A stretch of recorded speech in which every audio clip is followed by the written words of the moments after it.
जय हिंद दोस्तों, मैं किशन आप सबका स्वागत करता हूं और शुरू करते हैं आज के डिफेंस समाचारों को। दोस्तों, भारत की ब्रह्मोस मिसाइल की ताकत अब दुनिया में तेजी से छा रही है। ब्रह्मोस एरोस्पेस ने 2025-2026 में 50 to 100 करोड़ से ज्यादा का रेवेन्यू हासिल किया है।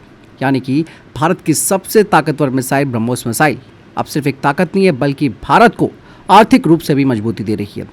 लखनऊ की नई यूनिट शुरू होते ही एक साल के अंदर मिसाइलों की पहली खेप भी तैयार कर दी गई है। आप स्पीड का भी अंदाजा लगा सकते हैं। और यही नहीं, इसके अलावा सबसे बड़ी बात तो यह है कि 2025-2026 में 4,000 करोड़ रुपए के एक्सपोर्ट ऑर्डर भी साइन हुए, जिससे कि भारत का डिफेंस एक्सपोर्ट लगातार बढ़ रहा है। और साथ ही BrahMos Aerospace Indian arm forces की जरूरतों को तय समय पर पूरा कर रही है। आप अंदाजा लगा सकते हैं कि भारत अब सिर्फ अपनी ही सुरक्षा नहीं, बल्कि दुनिया को भी ताकत दे रहा है। फिलहाल इस बारे में आपको क्या लगता है, कमेंट सेक्शन में अपनी राय जरूर दीजिएगा। मिशन सुदर्शन चक्र को लेकर एक बड़ा अपडेट डीआरडीओ की तरफ से आया। डीआरडीओ के chief doctor Sameer V Kamat ji ने कहा कि मिशन सुदर्शन चक्र की फिजिबिलिटी रिपोर्ट तैयार की जा चुकी है और इसे जल्द ही रक्षा मंत्री राजनाथ सिंह को सौंपा जाएगा। और आपको मैं बता दूं कि मिशन सुदर्शन चक्र ये प्रोजेक्ट भारत का multi layer air defence system होगा, जो कि भारत को मिसाइल और हवाई खतरों से बचाने में मदद करेगा। बताया जा रहा है कि योजना के अनुसार इसे करीबन 10 साल में फेज मैनर में लागू किया जाएगा, मतलब चरणबद्ध तरीके से इसे डिप्लॉय किया जाएगा। पहले 2 से 3 साल में फेज 1 शुरू होगा, जिसमें कि मौजूदा सिस्टम्स का इस्तेमाल होगा जो कि हमारे पास इस वक्त हैं। लेकिन बाद में दोस्तों धीरे धीरे एडवांस टेक्नोलॉजी जोड़कर पूरे देश को कवर किया जाएगा।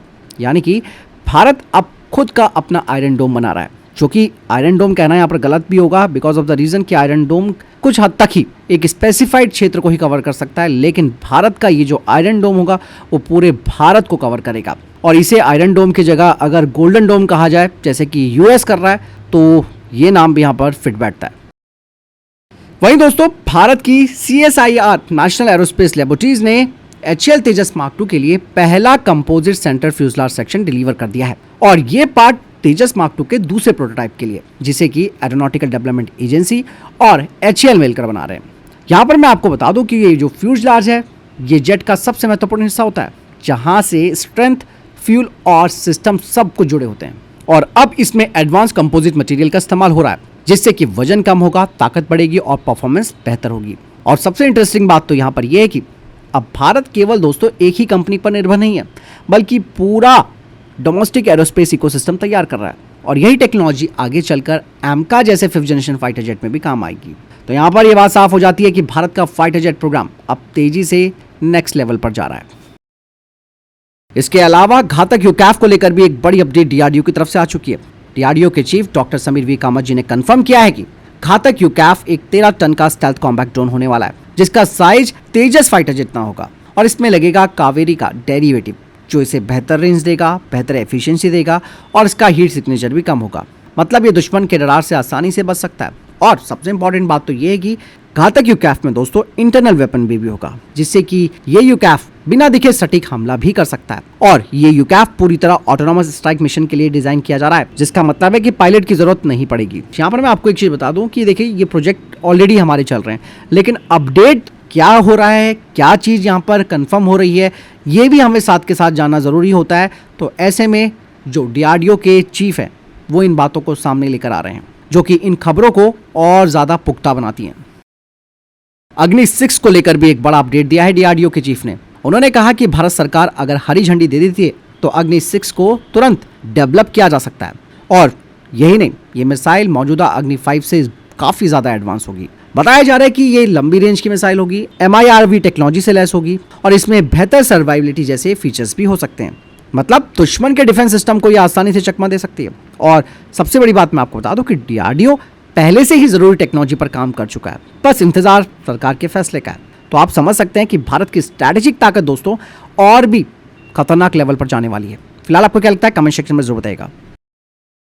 भारतीय सेना अब तैयार कर रही है एक नया 155 mm टर्मिनली गाइडेड म्यूनिशन यानी कि TGM, जिसका एम होगा 1 शूट 1 किल, जिसका मतलब यह है कि चलते हुए टैंक को भी एक ही गोले से खत्म करने की ताकत होगी इसके अंदर। और इस TGM में लगेगा दोस्तों मल्टी मोड सीकर, जैसे कि लेजर प्लस इंफ्रारेड या फिर रडार, जिससे कि एक खराब मौसम या फिर GPS जैम होने पर भी टारगेट लॉक कर सकेगा।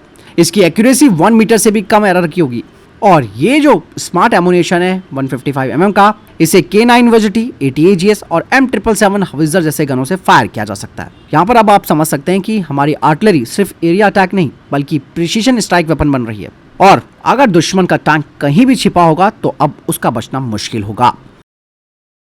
यहाँ पर दोस्तों एक और बड़ी अपडेट आई है Su-57 को लेकर।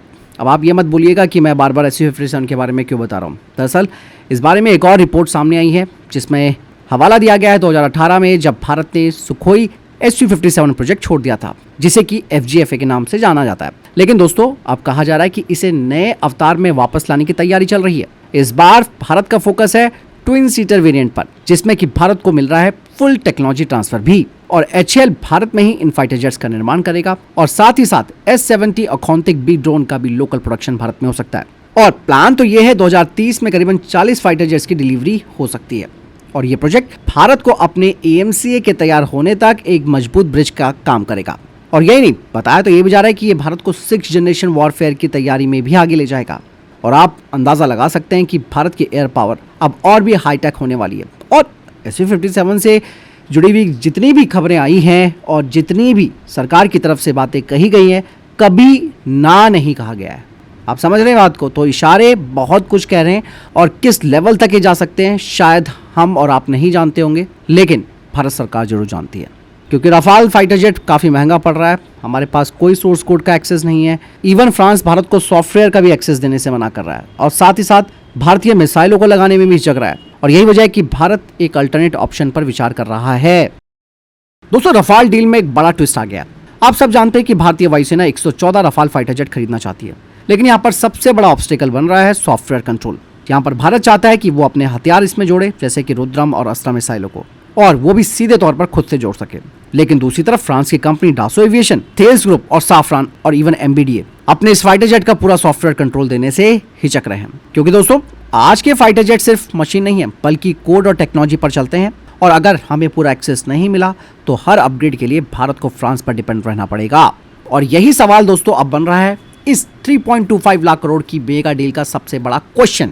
इसलिए यहाँ पर एक बड़ा सवाल ये आता है कि क्या भारत को पूरी टेक्नोलॉजी मिलेगी या सिर्फ आधा कंट्रोल, जिस पर भी डासो एविएशन रो रहा है। भारत समझ चुका है कि ये डील अब सिर्फ फाइटर जेट खरीदने की नहीं है, बल्कि अब ये टेक्नोलॉजी की संप्रभुता की लड़ाई बन रही है। और आप देख रहे होंगे कि भारत बार बार Su-57 का जिक्र कर रहा है, क्योंकि कहीं ना कहीं इस बात पर अब सवाल उठ रहा है कि भाई इसी रेट पर जब हमें Su-57 जैसा 5th जनरेशन का सेल्फ फाइटर जेट मिल रहा है तो हम क्यों ना Su-57 को भी कंसीडर करें। यहाँ पर दोस्तों बात जियोपॉलिटिक्स की नहीं है, यहाँ पर बात है अपने हितों की, क्योंकि Dassault Aviation, Thales group, Safran, MBDA इन सबको अपनी दुकान चलानी है, और ऐसे में उन्होंने भारत को सॉफ्टवेयर कंट्रोल भी अगर दे दिया, और वो भी अगर थोड़ा बहुत दे दिया कि भाई चलो अपनी मिसाइलें तो आप लगा सकते हो, तो उनको पता है कि भाई हमें इससे कुछ नहीं मिलने वाला, ऐसे में हमारी महंगी मिसाइलें नहीं बिकेंगी। और ये लोग ये भी जानते हैं कि भारत मिसाइल के क्षेत्र में आत्मनिर्भर बन चुका है, और अस्त्र वेरिएंट लगातार अपग्रेड हो रहा है। अस्त्र मार्क 3 जिसे ये गांडीव कहते हैं, वो भी अब आने वाली है। तो आप समझ सकते हैं विदेशियों की सोच भारत के प्रति क्या है। फिलहाल आपको क्या लगता है इस बारे में कमेंट सेक्शन में जरूर बताइएगा। भारतीय नौसेना ने 14,000 से ज्यादा जंगल बूट्स का एक बड़ा ऑर्डर दिया है, लेकिन ये सिर्फ जूते नहीं है दोस्तों, बल्कि नौसेना की ऑपरेशन की ताकत होंगे। ये खास बूट्स हाईटेक PU सोल और ब्रीथेबल डिजाइन के साथ आते हैं, मतलब ये पानी, कीचड़ और भारी नमी में लंबे समय तक टिके रह सकते हैं। अब ऐसे में आपके मन में सवाल आ रहा होगा कि भाई इसका इस्तेमाल कौन करेगा और कहाँ पे इनका इस्तेमाल होगा। मैं आपको बता दूं कि इनका इस्तेमाल खास तौर पर मार्कोस और सागर पहरी बल जैसे यूनिट्स करेंगे, जो जंगल, नदी और तटीय इलाकों में ऑपरेशन करते हैं, और इवन अंडमान निकोबार जैसे क्षेत्रों में तैनात जवानों के लिए ये काफ़ी ज़रूरी भी है। मतलब अब आप ये भी समझ सकते हैं कि भारतीय नौसेना सिर्फ ब्लू वाटर नहीं बल्कि हर तरीके के टेरेन में लड़ने के लिए पूरी तरह तैयार हो रही है। भारत की प्राइवेट सेक्टर की कंपनी MKU लिमिटेड बन गई है भारत की पहली प्राइवेट कंपनी, जिसे इंडियन एयरफोर्स के एयरक्राफ्ट्स की मेंटेनेंस, रिपेयर और ओवरहॉल यानी कि MRO की रिस्पॉन्सिबिलिटी मिली है। मतलब अब फाइटर जेट्स और एयरक्राफ्ट की मरम्मत, अपग्रेड और लाइफ बढ़ाने का काम ये प्राइवेट सेक्टर देखेगा। इस कॉन्ट्रैक्ट में शामिल है advance structural checks, system repair, full overhaul और हाईटेक मेंटेनेंस सिस्टम। इसका सबसे बड़ा फायदा हमारी इंडियन एयरफोर्स को क्या मिलेगा वो भी आप जान लो। सबसे पहले तो मिलेगा कि एयरक्राफ्ट ज़्यादा समय तक ऑपरेशनल रहेंगे, डाउन टाइम कम होगा और मिशन रेडीनेस बनेगी। और MKU के बारे में तो आप सब जानते हैं कि ये लोग बैलिस्टिक हेलमेट्स बनाते हैं, बुलेट प्रूफ जैकेट्स बनाते हैं, ऑप्टॉनिक्स बनाते हैं। लेकिन अब यही कंपनी भारतीय वायुसेना के एयरक्राफ्ट की मेंटेनेंस, रिपेयर और ओवरहॉल करेगी। Mazagon dock ship builder limited यानी कि एमडीएल ने भारतीय नौसेना को प्रोजेक्ट 17E क्लास का चौथा स्टेल्थ फ्रिगेट महेंद्रगिरी को डिलीवर कर दिया। और मैं आपको बता दूं कि ये वही एडवांस वॉरशिप है जो कि दुश्मन के रडार से बचकर हमला करने में सक्षम है।